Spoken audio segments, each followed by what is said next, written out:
Hello, everyone. Welcome to episode 1 of the Powerful Entrepreneur Series podcast, where we take awesome stories from world history and correlate modern, relevant business theories from them. We're really excited about bringing this series to you as we have a whole lineup of guest lecturers, historians, business minds, and all-around hustlers to contribute their wisdom. As you know, this series is an extension upon our book, The Powerful Entrepreneur, and all the action, drama, storytelling that unfolds within that book. So if you like what you hear, please subscribe to our channel or check us out on Amazon, Facebook, or website, and just join the adventure because there's a lot to come. We really hope you enjoy this first episode, and we're excited about walking down this road with you. The Powerful Entrepreneur Podcast, Episode 1, Victory Through Defeat. Quick message from the author. One of the greatest injustices present within our modern world is the habit of forgetting the experiences of our late ancestors. It is all too common today to have the argument made that we are in a world of unique dialogue, occurrences, and lifestyles. It goes without saying that many today view the path walked by our ancestors as irrelevant to their way of operating. This unfortunate reality is present within all elements of our modern society, and yet we all wantonly seek guidance on the endeavors we so vigorously pursue. That is what this new series of content from me, Arthur Shulsky, is bound to defeat.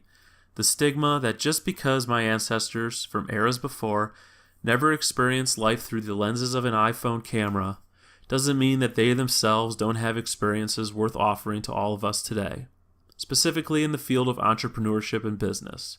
The struggles experienced today are all too common with the lives of those long past. It is the fool who assumes that our struggles are unique and that our adversity is superior to those of the men and women who have fought and won the battle for historical significance. Victory through defeat. While the history of the world is full of conflict and drama, one period sets itself apart from the others due to its timing as a global conflict. A time when the rights of man existed but nobility flourished, global powers existed, and the ability for a single person to voyage the globe was becoming a more common occurrence. Military engagements due to nationalism were prevalent. The characters in the director's seats were truly defining of the era. Napoleon being the centrifuge of global strife and conflict, the British Empire always living up to its pretentious power, and an entire generation of people subject to the awareness that mortality is a very real thing. 1805 was, at the very least, a year that defined the lives of men and women for generations to come. The Battle of Trafalgar is one engagement that can easily be awarded as the top pivotal moment in all of world history. Napoleon was just starting to catch his stride as the emperor of a conquerable world. With one of the most insatiable appetites for power, conflict was sought more so than any other human in history up until this point since Alexander or Caesar. Few men have caused such a stir compared to that of Napoleon, and the British Empire was firmly in the sights of the Napoleonic French. The state of Europe at this time was truly at the whim of Napoleon, and in 1803 he began plans to attempt an invasion of Great Britain directly. The French were far superior to that of the English on land, while the English were kings of the sea. For Napoleon to strike at the heart of the British, he needed to cross the English Channel. That required a window of opportunity, only able to be acquired through naval action. The British were all too aware of the threat of fighting the French on English soil. There was no other option than to maintain naval power at all costs. One man, Admiral Horatio Nelson, was as much a genius on the water as Napoleon was on land. He relentlessly defeated the French at every opportunity. Napoleon had to act to overcome Nelson in order to afford the opportunity of invasion. There were three powers involved in this attempt by the French. The French fleet, commanded by Admiral Villeneuve, was joined by the Spanish naval power to combat the British fleet under Nelson. The French and Spanish fleets were effective and comparable in size, but the British under Nelson were experienced, hardened, and had the genius of Nelson to lead and encourage. It was a showdown unlike any other, and both sides were intended to win at all costs. The engagement was a long series of chases that spanned the entire Atlantic before occurring.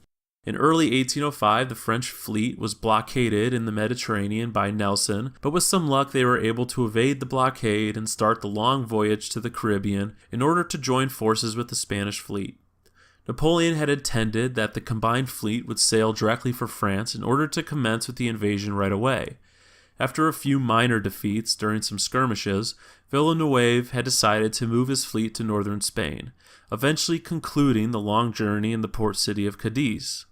Nelson knew that the fleet was anchored here and set about preparing an intricate system of alarms and warning signals in order to spot the enemy fleet when it was to leave Cadiz.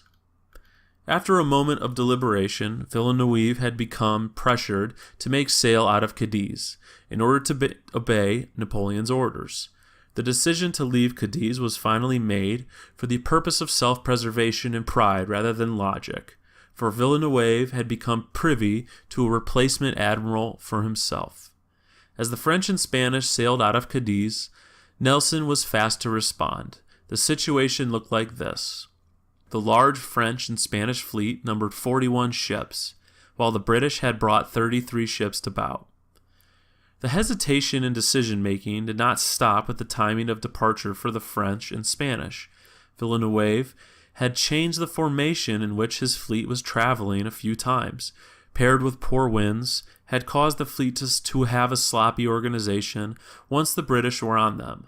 The final act of Villeneuve was to reverse course and return to Cadiz, which put his ships directly in the engagement range of the British pursuit. On October 21st, after many months of chasing and counter-tactics, the battle that would determine the fate of Europe began. Nelson was seriously outnumbered in both ships and guns. He took a direct, perpendicular line approach at the enemy fleet as they sailed back towards Cadiz. This formation was in two lines and was intended to split the Franco-Spanish fleet as they sailed in a straight line. This tactic avoided the chance for the French to easily outgun the British if a singular line engagement was pursued. This tactic worked very well, and Nelson had put his fleet in optimum position for the ensuing battle. The air was tense in those moments before the battle, for both fleets were massive and both sides knew what was at stake. The fight was slow due to winds and brutal beyond imagination. As British ships engaged their enemies, both sides employed a number of techniques for battle. Cannons were loaded with kegs of musket balls to rake enemy gun decks. Sharpshooters were positioned within high masts in order to take out key people below. Grenades, cannonballs, and other instruments of carnage were exchanged constantly. Large melees would ensue on the decks of ships as they struggled to overwhelm their opponents. The British tactic of cutting directly into the Franco-Spanish line was a success and allowed a more isolated target opportunity for their guns. The most notoriously iconic moment during the battle was Nelson's presence on the deck of his 104-gun ship, yelling orders as intense close combat engagements were ensuing. A French sniper took a shot at Nelson and hit his mark. Nelson was hit in the shoulder and laid bleeding during the brutal melee that ensued. The British, aware, brought Nelson below deck and administered to his wounds. Within the decks below his flagship, Nelson passed. As the news of his victory was explained to him, his final words were, "Thank God I have done my duty." The French and Spanish had experienced a total defeat at the hands of Nelson and the British. Many ships were captured by the British, and this conclusion ensured that Napoleon would never be able to compete for naval superiority again during his reign as emperor. This decisive victory was earth-shattering, though, for the British morale abroad, with the news of the death of Admiral Nelson while fulfilling his honorable duty. There was an outcry among the public. Nelson was more than just a hero. He was a foundation for the British efforts against the imperialist French. As news came to Napoleon about the loss, his plans for an invasion of Great Britain were quelled, and never again in his lifetime would he be presented with an opportunity for an invasion. For most outside observers, this victory by the British was absolute. In reality, though, the loss of one of the greatest military minds in human history could not be ignored. For Napoleon and the French, the loss of an opportunity would signal cataclysmic levels of pain over the next 10-year span, as the British would be at the forefront of rallying European dissent towards the Napoleonic French. These losses by both sides were staggering. With any defeat, great men and women must find the opportunity to move forward. Exemplary of the character of a great person, Napoleon turned his attention towards his continental plans. This turn of events can be awarded one of the main causes for Napoleon's invasion of Austria, Prussia, Russia, and all of continental Europe. For the British, a formal honoring of Nelson and his achievements occurred. A significant amount of resources was spent in hoisting Nelson up as a savior to all of England and her people.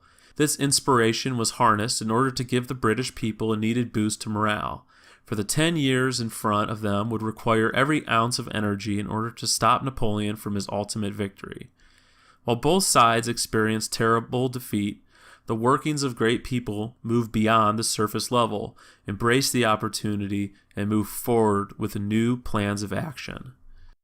It can be easily said that out of any defeat, previously unforeseen opportunity can be realized. This can be an immense struggle and at times can seem impossible to achieve.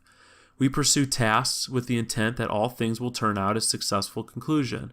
When defeat looms its ugly head, there is truly only one way to get on top of that struggle.